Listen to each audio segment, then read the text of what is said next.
Merhaba, bugün Doğu Karadeniz serimizin 15. bölümünde Trabzon'un Of ilçesindeyiz. Keyifli seyirler.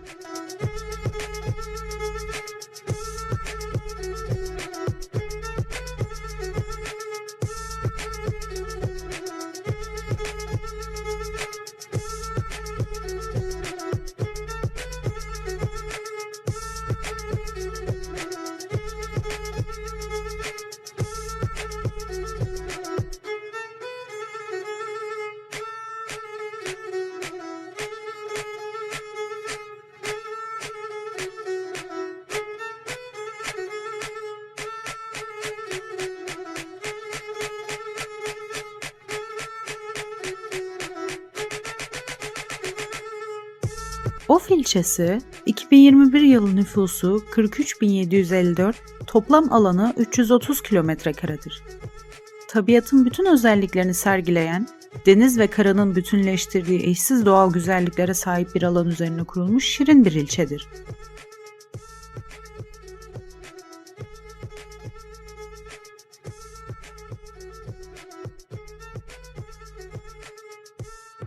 Yörenin en büyük akarsularından olan Solaklı Irmağı'nın taşımış olduğu alüvyal yığıntılarını kıyıda biriktirerek meydana getirdiği, düz ve fazla geniş olmayan bir alan üzerine kurulmuş bir sahil yerleşim birimidir. Çaykara ve Of ilçelerini birbirine bağlayan karayolu, ilçeyi ikiye ayırır. Daha eski yerleşim yeri olan Solaklı Deresi'nin doğusundaki merkez, genel olarak ilçedeki idari birimlerin yer aldığı alandır. Yeni yapılanmalarla Solaklı Deresi'nin batısındaki alan da gelişmiştir. Bu alan ilçe sakinlerince Kalyon Mevkii diye adlandırılmaktadır.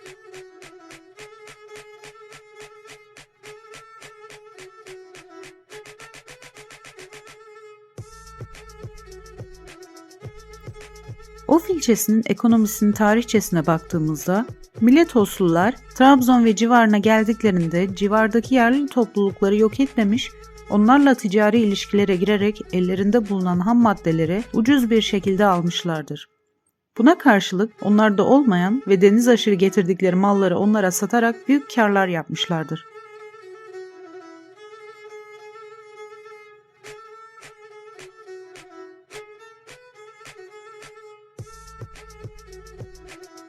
Trabzon Rum İmparatorluğu döneminde Of önemli bir ticaret merkeziydi. Günümüzde ilçe ekonomisi tarıma ve işlenmiş çay sanayisine bağlıdır. Tarımda ise tek çeşit ürün gelişmiştir. Küçük esnaf ve sanatkarların faaliyetleri ancak kendilerine yetmektedir. Çaykur ve özel çay fabrikaları önemli sayılabilecek istihdam imkanı sağlamıştır. Arazi yapısının uygun olmaması, engebeli olması, iklimin elverişli olmaması nedeniyle modern aletlerle tarım yapılamamakta, fazla ürün elde edilememektedir.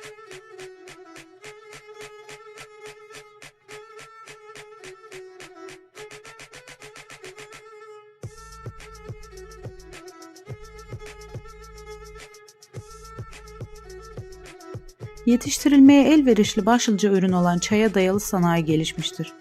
Elde edilen diğer tarım ürünlerinden fındık bir nebze de olsa halkın geçim kaynağını oluşturur. Son zamanlarda devlet desteğiyle birlikte çaya alternatif ürün olarak kivi yetiştiriciliği ve ticareti yapılmaktadır. Kivi üretimi bölgede hızla yayılmaktadır. Bölgede çaydan sonra başlıca geçim kaynağı olması hedeflenmektedir.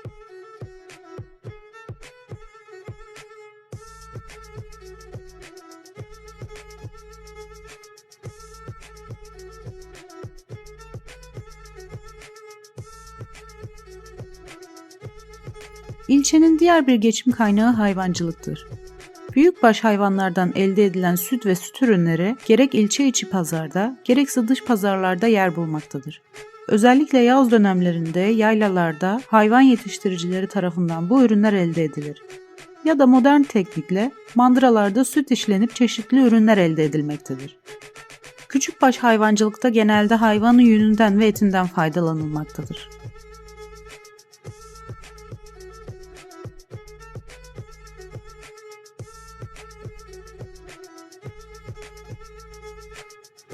Yörede bütün Karadeniz'de olduğu gibi balıkçılık da önemli geçim kaynakları arasındadır.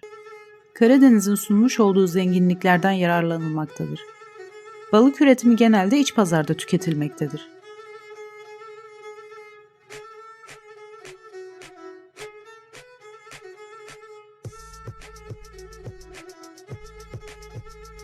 Yörenin diğer bir geçim kaynağı ise arıcılık. Karadeniz'in zengin bitki örtüsü sayesinde yörede arıcılık da gelişmiş ve önemli ekonomik gelir arasında yer almıştır. Arılardan genelde bal, polen ve arı sütü alınmaktadır. İlçede arıcılıktan elde edilen bal miktarı yıllık aşağı yukarı 72 ton civarındadır. Arıcılığın yoğun yapıldığı yerler Dumlusu, Yazlık, Ballıca, Yemişalan, Uğurlu, Bölümlü, Fındıkoba köyleridir.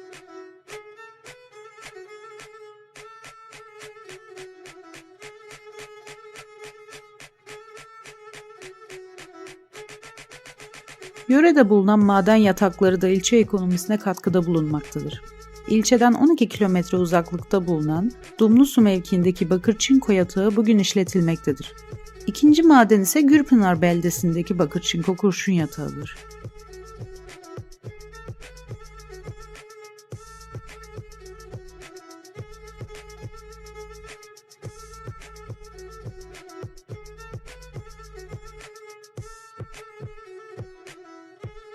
Doğu Karadeniz bölgesinin iklim tipi özelliklerine sahiptir. Yağışların her mevsimde bol olması ve sürekliliği yöre iklimini etkiler. Yağışın en fazla olduğu dönem sonbahar mevsimidir. Denizin düzenleyici etkisi termostat görevi gördüğünden hem günlük hem yıllık sıcaklık farklılıklarının fazla olması önlenir. Yaz aylarında fazla sıcak olmadığı gibi kış aylarında da dondurucu soğuklar görülmez. Her mevsim yağışlı, yazları serin, kışları ılık geçer.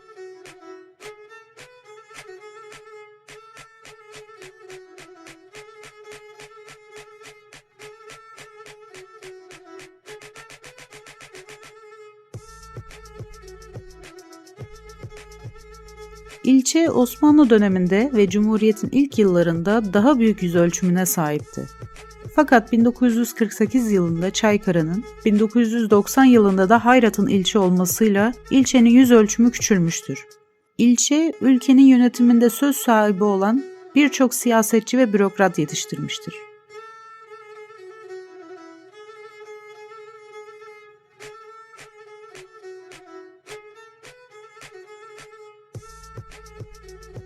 Eski çağlarda yörenin Turani kökenli ve silah yapımında oldukça usta olan boylarla meskun olması dolayısıyla isminin de Güney Sibirya Türklerinde silah anlamına gelen op kelimesinin halk arasında of şeklini aldığı rivayet edilmektedir.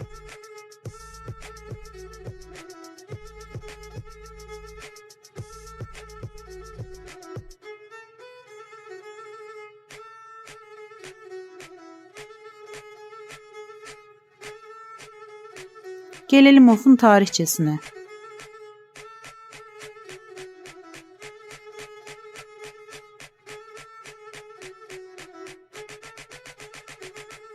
Doğu Karadeniz bölgesinin tarihi ve özellikle bölgenin en önemli şehri olan Trabzon'un tarihi ele alındığında, Batılı tarihçilerin büyük bir çoğunluğu bölge tarihinin Yunan kolonileriyle başladığını vurgulamaktadır.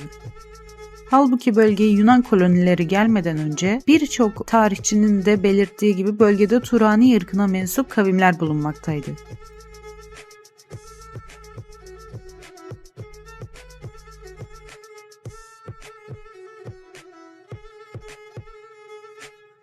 Turani ırkına mensup insanlar, milattan binlerce yıl önce Orta Asya'dan göç ederek Doğu Karadeniz bölgesine yerleşmişlerdir.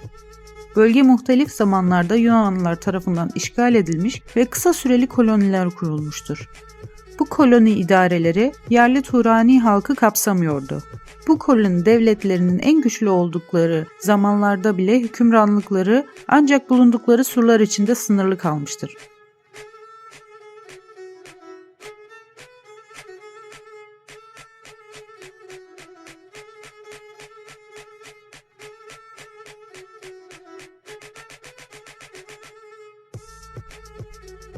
Bölge, Roma İmparatorluğu'nun parçalanmasıyla Doğu Roma'nın payına düşer. Bu hakimiyet 1204 yılında Latinlerin İstanbul'u işgal etmesine kadar devam eder. Bu tarihten sonra 1461 yılına kadar yine Doğu Roma İmparatorluğu'nun uzantısı olan Komnenosların kurmuş olduğu Trabzon Devleti'nin egemenliğinde kalır.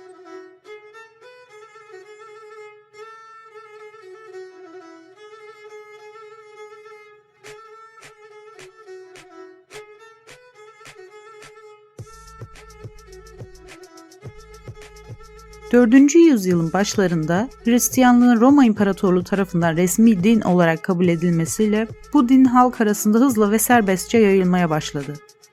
Daha önce Doğu Karadeniz'de yaşayan kavimler de Hristiyanlığa geçmeye başladılar.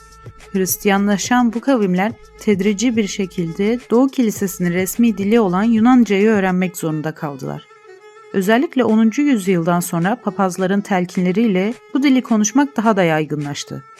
Zira papazlar, İncil'in dili dışında bir dilde konuşulan her kelime cehenneme gitmek için işlenen bir günah olarak hesaplanacaktır şeklinde telkinlerde bulunmaktaydı. Bu durum yerel halkın kendi dilleriyle karışık bir Yunanca'ya ya da halk arasında bilinen adıyla Rumca konuşulmasına neden olmuştur. İzlenen bu Doğu Roma siyaseti, yerel dillerin, inançların ve geleneklerin büyük bir çoğunluğunun belleklerinden silinmesiyle kısaca yerli unsurların asimile olmasına neden olmuştur.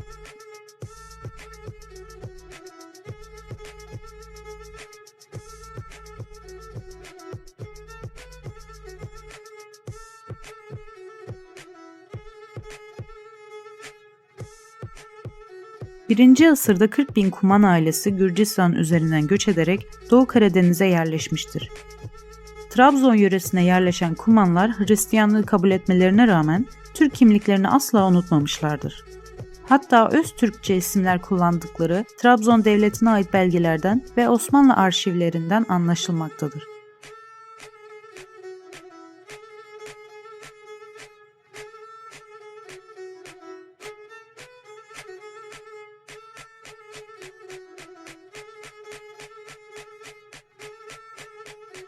Of ile birlikte Trabzon'u bitirmiş oluyoruz. Sonraki durağımız Rize. Takipte kalın.